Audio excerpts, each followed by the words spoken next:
तो दोस्तों, जैसा कि बात करते हैं, हमने आपको जीन पियाजे के संज्ञानात्मक विकास को बहुत अच्छे तरीके से पढ़ा दिया है।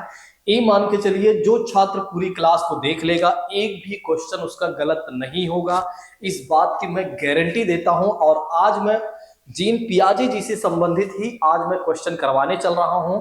जिन लोगों ने पूरी वीडियो को देखा होगा, निश्चित तौर पर आज वे सारे प्रश्न सही करेंगे, इस बात की मैं दावा करता हूं। यदि आप नए हैं तो चैनल को जरूर सब्सक्राइब कर लें, यदि आप पुराने हैं तो दूसरों को भी शेयर कर दीजिएगा। चलिए, आइए अब प्रारंभ करते हैं, बिना किसी और बात की चर्चा करते हुए सीधा आते हैं आज के अपने पहले प्रश्न पर। दोस्तों, जैसा कि बात करते हैं, आज का हमारा पहला प्रश्न ये कह रहा है कि जीन पियाजे के अनुसार विकास के किस स्तर पर बच्चों में परिकल्पना आधारित निगमनात्मक तार्किकता विकसित होती है और वैज्ञानिक सोच उभरना शुरू होती है। पहला ऑप्शन कहता है अमूर्त संक्रियात्मक अवस्था, दूसरा ऑप्शन कहता है संवेदी पेशी अवस्था, और तीसरा ऑप्शन कहता है मूर्त संक्रियात्मक अवस्था, और चौथा ऑप्शन कहता है पूर्व संक्रियात्मक अवस्था। बड़ा ही प्यारा प्रश्न है, जल्दी से इसका जवाब दीजिए। देखिए, प्रश्न में कहा जा रहा है कि जीन पियाजे साहब के अनुसार विकास के किस स्तर पर बच्चों में परिकल्पनात्मक परिकल्पनात्मक का मतलब हो जाता है एक तरह से इमेजिनेशन वाली क्षमता, यानी कि कह सकते हैं अमूर्त चिंतन बच्चों में आ जाती है, और वे क्या करने लगते हैं, नियमों पर तर्क करने लगते हैं। यानी कि देखिए, निगमनात्मक का मतलब होता है, जैसे निगमन विधि होती है ना, जिसमें क्या कहा जाता है, नियम से उदाहरण की ओर। सबसे पहले नियम के बारे में बताया जाता है, फिर उदाहरण बताया जाता है। तो नियमों पर जब बच्चा तर्क करना जान जाता है, तो कब जान जाता है, आप लोगों को ये बताना है। बड़ा ही प्यारा प्रश्न है, जल्दी से इसका जवाब दीजिए।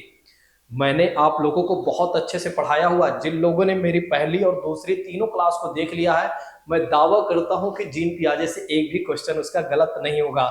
आइए बात करते हैं, इसका सही जवाब हो जाएगा दोस्तों अमूर्त संक्रियान सॉरी अमूर्त संक्रियात्मक अवस्था की बात करते हैं, तो यहां पर इस तरह की विशेषता देखने को मिलती है। दोस्तों, ये बातें जरूर ध्यान रखिएगा, भूलिएगा नहीं।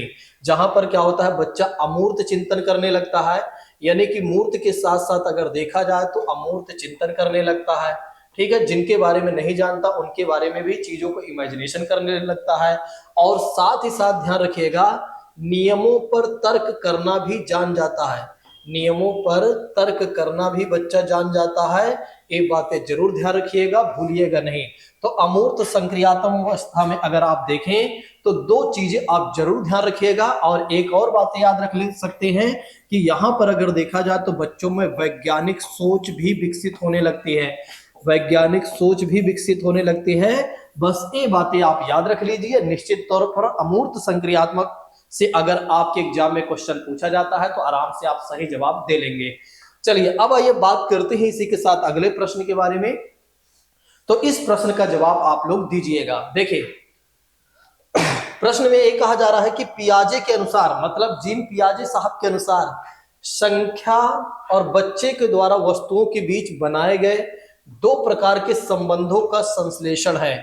एक तो पहली बात करते हैं क्रम और पदानुक्रम समावेश, दूसरा ऑप्शन कहता है क्रम एवं प्रतिवर्ती, तीसरा ऑप्शन कहता है पंक्तिबद्धता एवं पदानुक्रम समावेश, और चौथा ऑप्शन कहता है पंक्तिबद्धता और संरक्षण।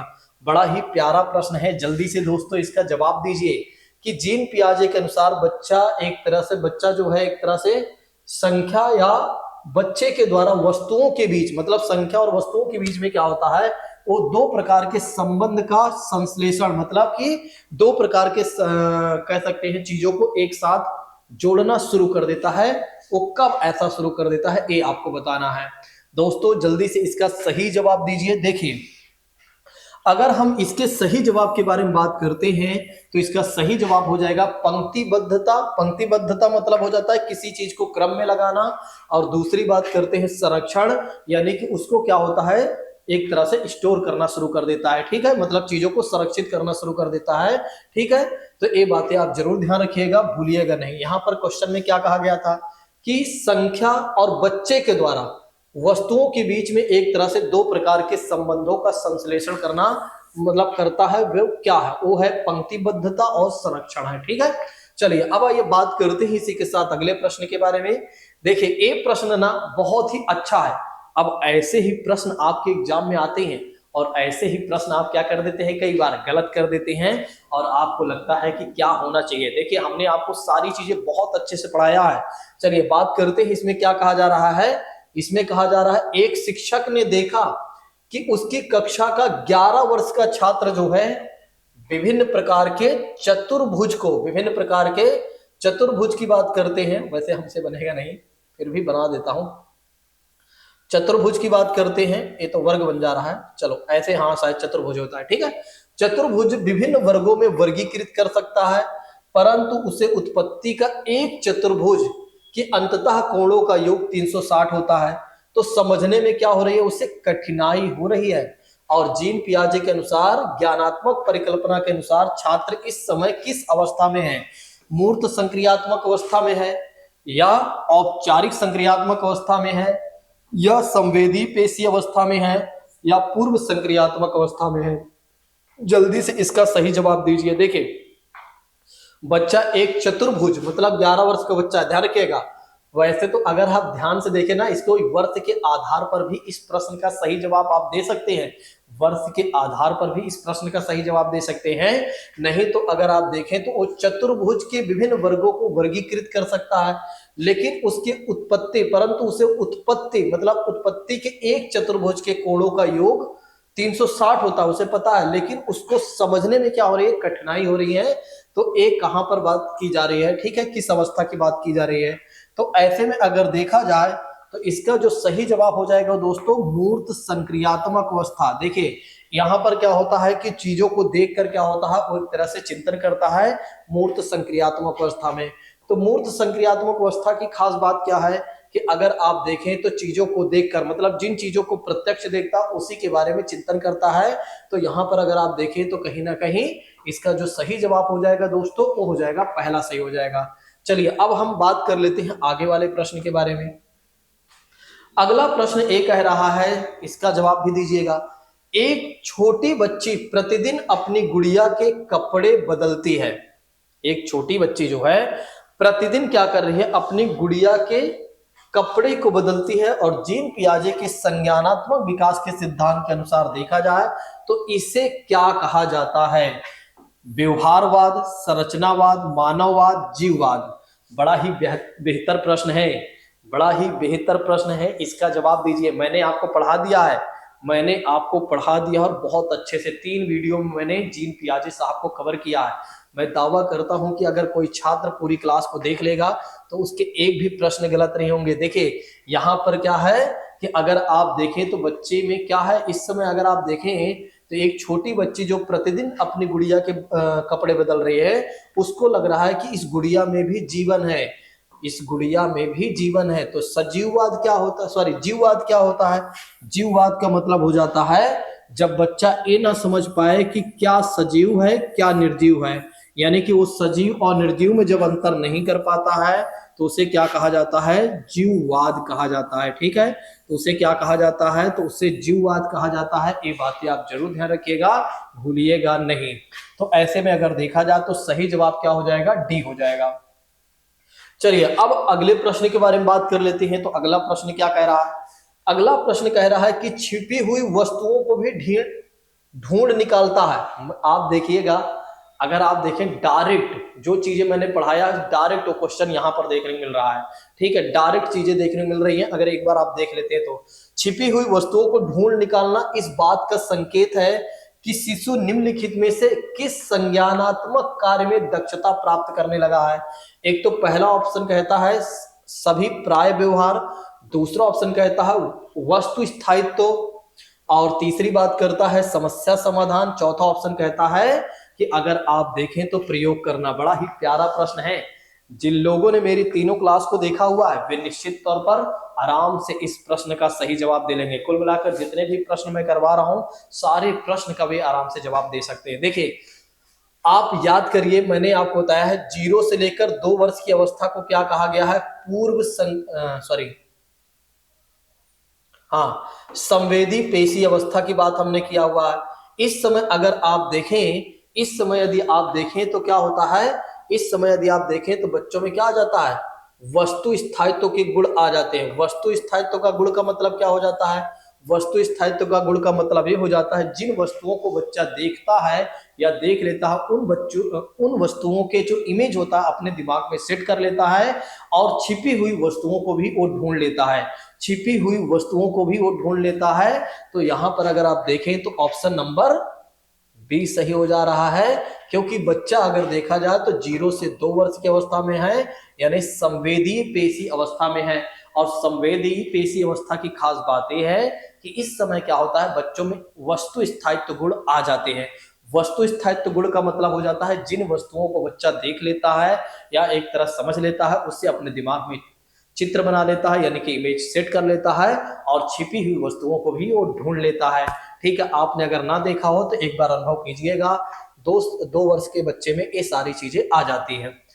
चलिए अब हम बात करते हैं इसी के साथ अगले प्रश्न के बारे में। तो अगला प्रश्न हमसे कह रहा है कि बच्चे अपनी समझ से विश्व परिकल्पना करते हैं, यह कथन किसने दिया था? बच्चे अपनी समझ से विश्व परिकल्पना करते हैं, यह कथन किसने दिया था? पैवलियन ने, पियाजे ने, स्किनर ने और कोलबर्ग ने। बड़ा ही प्यारा प्रश्न है ना, जल्दी से जवाब दीजिए। फिर बड़ा ही प्यारा प्रश्न है ना, जल्दी से जवाब दीजिए। चलिए मैं आपको बता देता हूं, आप तो जानते ही हैं इसका सही जवाब पियाजे होगा, जीन पियाजे। वैसे भी जीन पियाजे जी के बारे में पढ़ा ही रहा हूं तो आराम से इसका जवाब आप दे ही लेंगे। चलिए अब आइए बात करते हैं इसी के साथ अगले प्रश्न के बारे में।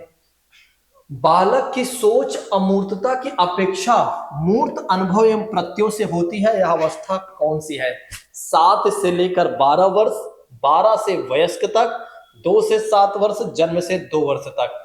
बड़ा ही बेहतर प्रश्न है, जल्दी से जवाब दीजिए दोस्तों। यहां पर कहा जा रहा है कि बच्चों की सोच अमूर्तता की अपेक्षा, मतलब अमूर्तता यानी कि अमूर्त चिंतन की अपेक्षा मूर्त अनुभवों एवं प्रत्यय से होती है, यह अवस्था कौन सी है? जल्दी से इसका जवाब दीजिए, जल्दी से इसका जवाब दीजिए, जो कि बहुत ही बेहतर प्रश्न है। तो इसका जो सही जवाब हो जाएगा वो हो जाएगा, अगर आप देखेंगे तो हो जाएगा पहला सही हो जाएगा। जिन लोगों को ये बातें पता है वे लोग आराम से सारे प्रश्न का जवाब दे पा रहे हैं। जो लोग हमारी सभी क्लासेस को देखे हुए हैं, मतलब तीनों क्लासेस को देखे हुए हैं, वे लोग आराम से इस प्रश्न का जवाब दे पा रहे हैं, सारे प्रश्न का। जिन लोगों ने नहीं देखा हुआ हो सकता है वे सही से ना तैयार किए हों और जिसकी वजह से उनके प्रश्न गलत हो रहे होंगे। चलिए अब बात करते हैं अगले प्रश्न के बारे में, जल्दी से आप लोग तब तक पढ़िए।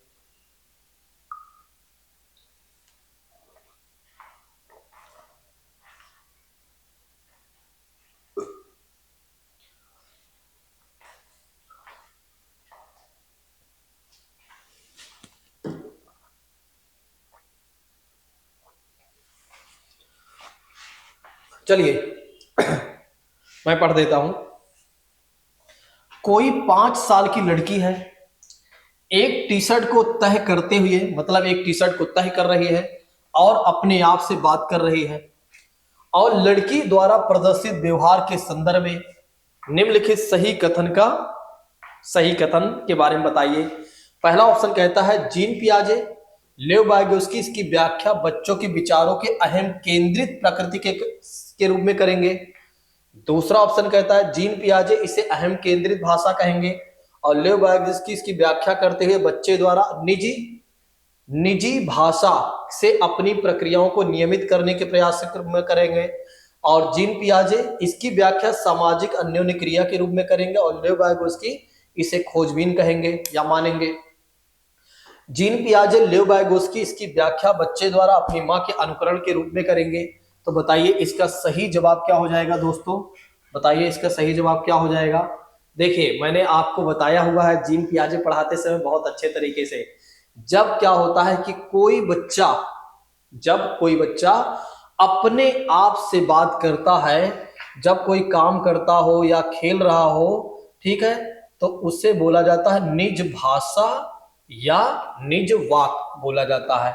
और आप देखिए एक जगह पर ऐसी बातें की गई है, निजी भाषा। निजी भाषा मतलब निजी भाषा, निज भाषा या निज वाक का मतलब निजी भाषा, जब बच्चा खेल रहा हो या कोई काम कर रहा हो और अपने आप से जब गुनगुना रहा हो, उसे कहा जाता है निज भाषा कहा जाता है, या निजी भाषा या निज वाक कहा जाता है। ठीक है, यहाँ पर हमने कुछ नहीं देखा, बस ये निजी वाली बातें हमने देख लिया और इसका सही जवाब हमने आराम से दे दिया, क्योंकि हमने वहां पर पढ़ाते समय बातें बताया था कि ये टर्मिनोलॉजी आपके एग्जाम में पूछी जाती है। ठीक है, तो ऐसे में अगर देखा जाए तो इसका सही जवाब क्या हो जाएगा, बी सही हो जाएगा। चलिए अब आइए बात करते हैं इसी के साथ अगले प्रश्न के बारे में। संज्ञानात्मक विकास के 4 चरणों संवेदी पेशी और पूर्व संक्रियात्मक अवस्था और स्थूल संक्रियात्मक अवस्था और औपचारिक संक्रियात्मक अवस्था की पहचान किसके द्वारा की जाएगी? हिलगार्ड द्वारा, स्टॉर्ड द्वारा, हरलॉग द्वारा और पियाजे द्वारा। अब इस प्रश्न का जवाब तो हर कोई छात्र दे देगा, क्योंकि मुझे पता है कि हर कोई छात्र इसके बारे में जानता है कि इसका सही जवाब हो जाएगा जीन पियाजे हो जाएगा। ठीक है, तो इसका सही जवाब क्या हो जाएगा, जीन पियाजे हो जाएगा। ये बातें आप ध्यान रखिएगा। चलिए अब बात करते हैं कि पियाजे के अनुसार विकास की पहली अवस्था जन्म से लगभग 2 वर्ष की आयु के दौरान बच्चा सबसे बेहतर सीखता है। Connected. कैसे सीखता? अमूर्त तरीकों से चिंतन करके, भाषा के नए अर्जित ज्ञान के अनुप्रयोग करके, इंद्रियों का प्रयोग करके और निष्क्रिय शब्दों को समझने में। बड़ा ही प्यारा प्रश्न है ना, जल्दी से जवाब दीजिए। आपको पता ही है कि जन्म से 2 वर्ष की अवस्था अगर देखा जाए तो संवेदी पेशी अवस्था, और संवेदी पेशी अवस्था में क्या होता है, बच्चा जो सीखता है अपने इंद्रियों को या ज्ञानेंद्रियों का प्रयोग करके सीखता है। अब उसकी ज्ञानेंद्रियां या इंद्रियां क्या होती हैं, तो आंख, नाक और कान, त्वचा, इस सब के माध्यम से जब बच्चा सीखता है तो उसे क्या कहा जाता है कि वो अपनी ज्ञानेंद्रियों या इंद्रियों से सीख रहा है। ठीक है, ये उसकी इंद्रियां हैं। तो अब अगर आप देखें तो 0 से 2 वर्ष की अवस्था में ये चीजें देखने को मिलती हैं, तो इसका सही जवाब हो जाएगा सी हो जाएगा। चलिए अब बात करते हैं इसी के साथ अगले प्रश्न के बारे में। प्रश्न ये है कि बच्चों के द्वारा बौद्धिक विकास की विचार विशिष्ट अवस्था की पहचान की गई, और किसके द्वारा की गई? एरिक्सन द्वारा, स्किनर द्वारा, पियाजे द्वारा, कोलबर्ग द्वारा। बड़ा ही बेहतर प्रश्न है, जल्दी से जवाब दीजिए, जल्दी से जवाब दीजिए, जल्दी से जवाब दीजिए दोस्तों। तो ऐसे में अगर देखा जाए तो इसका सही जवाब हो जाएगा, इसका सही जवाब हो जाएगा पियाजे हो जाएगा, जो कि आप जानते ही हैं। ठीक है, चलिए अब बात कर लेते हैं इसी के साथ अगले प्रश्न के बारे में। अगला प्रश्न क्या कह रहा है, पियाजे के अनुसार निम्नलिखित में से कौन सी अवस्था बच्चा अमूर्त संकल्पनाओं के विषय में तार्किक चिंतन करना शुरू कर देता है? मैंने बहुत पहले ही बताया हुआ है, जल्दी से इसका सही जवाब दीजिए। औपचारिक संक्रियात्मक अवस्था, संवेदी या पूर्व या मूर्त संक्रियात्मक अवस्था, जल्दी से जवाब दीजिए। देखिए इसका जो सही जवाब हो जाएगा, जो कि आप जानते ही हैं, औपचारिक संक्रियात्मक अवस्था में क्या होता है, बच्चा अमूर्त चिंतन करने लगता है। ठीक है, इसमें यही तो है ना, अमूर्त, हाँ, अमूर्त चिंतन करने लगता है। ये बातें आप जानते ही हैं, जो कि आपके एग्जाम में पूछा जाता है। अब संवेदी पेशी अवस्था 0 से जन्म 2 वर्ष, पूर्व संक्रियात्मक अवस्था 2 से 7 वर्ष, और अगर अमूर्त संक्रियात्मक अवस्था की बात करते हैं 7 से 11 वर्ष, और अगर आप देखेंगे तो औपचारिक संक्रियात्मक अवस्था की बात करते हैं 12 वर्ष से ऊपर की बात कर लेते हैं। चलिए अब बात करते हैं इसी के साथ अगले प्रश्न के बारे में। ये है हमारा लास्ट प्रश्न है, इसका जवाब दीजिएगा जल्दी से। पियाजे के अनुसार संज्ञानात्मक विकास के किस चरण पर बच्चा वस्तु स्थायित्व प्रदर्शित करने लगता है दोस्तों, या प्रदर्शित करता है? मैंने आपको बताया ही हुआ है, आराम से इस प्रश्न का जवाब दीजिए। तो ऐसे में अगर देखा जाए तो पहला ऑप्शन कहता है मूर्त संक्रियात्मक अवस्था, दूसरा ऑप्शन कहता है औपचारिक संक्रियात्मक अवस्था, तीसरा ऑप्शन कहता है संवेदी प्रेरक चरण, और चौथा ऑप्शन कहता है पूर्व संक्रियात्मक अवस्था। तो इसका सही जवाब क्या हो जाएगा? इसका सही जवाब हो जाएगा संवेदी पेशी अवस्था की बात करते हैं। ठीक है, क्योंकि इसमें अगर आप देखें तो वस्तु स्थायित्व के गुण आ जाते हैं। जिन वस्तुओं को बच्चा देखता है उसे अपने दिमाग में सेट कर लेता है और छिपी हुई वस्तुओं को भी ढूंढ लेता है। याद करिए, मैंने आपको बताया हुआ है। तो दोस्तों अभी हमने जीन पियाजे से संबंधित 10 से 12 क्वेश्चन करवा दिया है। अब और भी जो क्वेश्चन है मैं आपके साथ बहुत जल्द साझा करने वाला हूं।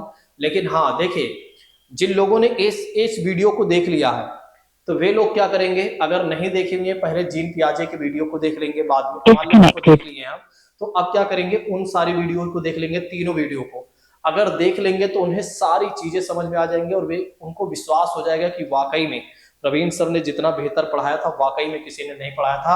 हर एक क्वेश्चन आराम से मिल रहा है और सारे क्वेश्चन आराम से देखने को मिल रहे हैं।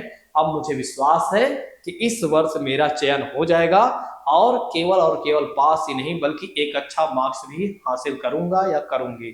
ठीक है, अब आज की क्लास को यहीं पर हम स्थगित करते हैं। हम मिलते हैं अगली क्लास में। Thank you so much. Jai Hind दोस्तों, take care all of you.